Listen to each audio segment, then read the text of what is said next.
नमस्कार साथियों, एक बार फिर करणवीर ने कोशिश की है अपनी चाल चलने की।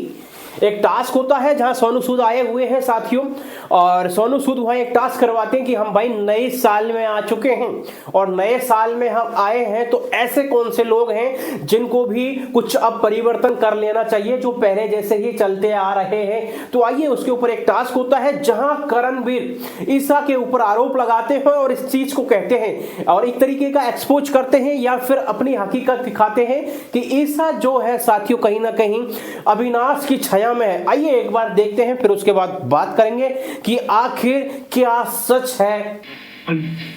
सोनू सूद आ चुके हैं और सोनू सूद सर अपनी फिल्म का प्रमोशन करने के लिए यहाँ पर आए हैं।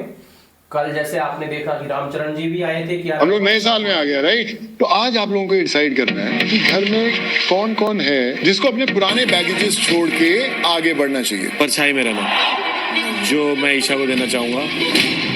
थोड़ी सी परछाई अभी भी दिख रही है उस पे अविनाश की। अगर दोस्ती को परछाई का नाम दे रहे हैं तो आपका और चुनका भी मुझे लग रहा है कि विदाउट अविनाश ईशा की कोई गेम है नहीं। वो अब तक किसी और से रिश्ता बना नहीं पाई है। और आप एक नैरेटिव सेट करना चाह रहे हैं। डोंट विक एट मी, बस तो तोड़ दूंगी। तो साथियों ये चीज तो क्लियर है, यहाँ जिस तरीके से करणवीर ने बोली है ये बात में सच्चाई तो है, क्योंकि ईसा का अगर देखा जाए तो घर में और किसी से मजबूत बॉन्ड नहीं बन पाया है। और यहाँ करणवीर ये भी इल्जाम लगाते हैं कि भाई ईसा का अकेली का कोई कंटेंट नहीं है, वो अविनाश की परछाई में रही है और इसी वजह से ही वो कंटेंट दे पाई है। हालांकि मैं इस बात को एग्री करता हूं, लेकिन जब ईसा टाइम गॉड बनती है तो वो बिल्कुल अच्छे तरीके से उभर के आती है और अपने फैसले भी सही तरीके से लेती है। हालांकि थोड़ा सा राशन टास्क में उसने करणवीर के साथ गलत किया था, लेकिन वो कहीं ना कहीं उसने अपने खुद के कंटेंट दिए थे।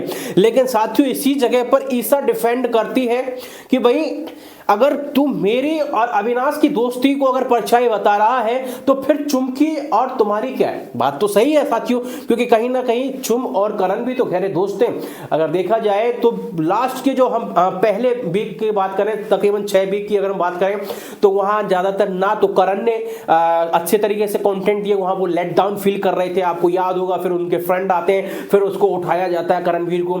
और चुम का क्या है, उस टाइम ज्यादातर किचन से ही लगाव रहता था। तो हम ये कह सकते हैं साथियों कहीं ना कहीं कि करण जिस तरीके से कह रहे हैं तो ये बात चुम के लिए भी होनी चाहिए, क्योंकि चुम ने पहले कोई अपने खुद के लिए स्टैंड नहीं लिया था। एक बार अविनाश के साथ जरूर लड़ाई हुई थी जिसमें साला वगैरह वो चीजें बहुत ज्यादा वायरल हुई थी। तो यह ईसा बिल्कुल कहती हूँ, ईसा लास्ट में ये भी कह रही है कि जो तुम नैरेटिव सेट कर रहे हो ये भी मैं तोड़ दूंगी। क्योंकि हमें हाल ही में देखने के लिए मिल रहा है जिस तरीके से विवियन साहब अब अलग हो रहे हैं अविनाश से, और वो भी गए। अविनाश ने हालांकि माफी मांगी उस नॉमिनेशन को लेके, लेकिन क्लियरली मना कर दिया है और माफी नहीं दी है विवियन डी सेना ने। जहां अविनाश के खिलाफ दिखती है ईसा, क्योंकि ईसा को वो चीज समझ में आ गई। उसकी मां बता के गई थी कि विवियन जो है तुम्हारे पीठ पीछे भी तुम्हारा सपोर्ट करता है, तुम्हारा कभी बुरा नहीं चाहता। अगर तुम विवियन के साथ रहोगे तो ज्यादा दिन तक टिक पाओगे। तो कहीं यही वजह है साथियों, ईसा जो है अविनाश का इतना सपोर्ट नहीं कर रही है। और बस इसी बात से, और नई जो ताजा बात हुई है, जो तीली अभी लगाई है करण ने, और हो सकता है इसी वजह से अविनाश से वो थोड़ी और दूर हो जाए। देखते हैं साथियों आगे क्या होता है, क्योंकि ये जो वीक है यही तय करने वाला है सब कुछ। क्योंकि लास्ट जो वीक होगा तो वहां तो कुछ बचेगा ही नहीं करने के लिए। अब यही जो सेकंड लास्ट वीक बचा है, यहां सब कुछ हो जाएगा साथियों। हालांकि ईसा का कोई खास कंटेंट नहीं रहा है, यह भी बात सही है। और अभी देखा जाए तो करणवीर मेहरा सबसे टॉप में दिखाई दे रहा है। हालांकि विवियन भाई भी किसी चीज में कम नहीं है, लेकिन विवियन भाई के साथ साजिशें की जा रही हैं। बिग बॉस खुद साजिश कर रहा है और आज के प्रोमो में हमें ये चीजें दिखाई भी जाएंगी कि कहीं ना कहीं विवियन को पीछे धकेलने की पूरी कोशिश की जा रही है। आपके क्या ओपिनियन है इस चीज को लेके, आप जरूर